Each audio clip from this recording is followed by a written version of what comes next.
payapa ang taong bayan. Yes. We are all Filipino and kailangan natin ang unity ditong lahat. Kasi nakikita na natin kung anong mangyayari sa ating bansa.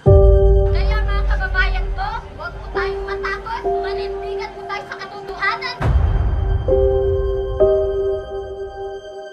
Naniniwala po ako na sobrang mali na yung ginagawa kay Inday Sara. Lahat naman kayo, alam nyo yon, nararamdaman nyo yon. Papayag ba kayo na sanaulain ang inyong karapatan? Hindi!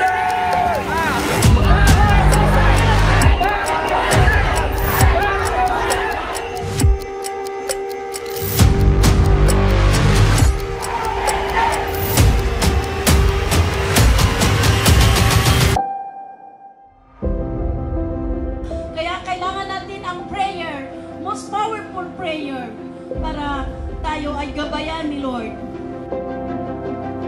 Alam ko naman lahat tayo mapayapa dito and I think yan ay talagang katangian ng mga Duterte supporter. Pero hindi naman po ibig sabihin na hindi natin ilalabas yung totoo nating salubin, yung pagtutol natin sa ginagawa nila sa Kongreso. Tama! Dumami na ho yung tao, grabing dami na ho. Ayan. Nagsisigawan na, sobrang dami ho. Marami pong tao. Ibig sabihin, yan, talagang ano na. Takot na sila! Oo. Ito, indicator na kinakabahan ang administrasyong bangag dahil sa paglabas ng tao.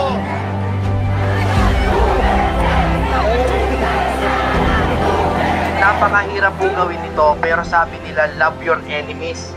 Paano natin mamahalin yung enemies? Subukan natin. Ipagdasal natin na maliwanagan yung Kongreso.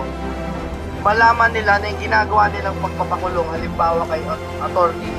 Zulaika Lopez, ay hindi lang mali, kundi mali. Si Marcos kasi ngayon, since naupo din siya ngayon, parang bumabalik yung krimen. Malaya na naman yung mga adik, gano'n, yung mga drug lord. Duterte! Duterte! Duterte! Duterte! Duterte!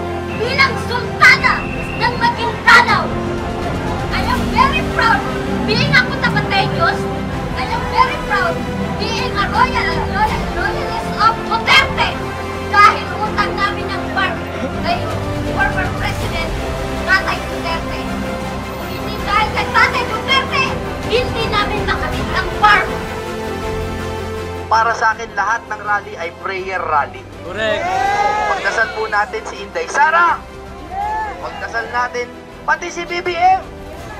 Pagdasal natin si Romualdez. Bakit hindi? At pagdasal natin ang bayang Pilipinas. Maraming salamat po.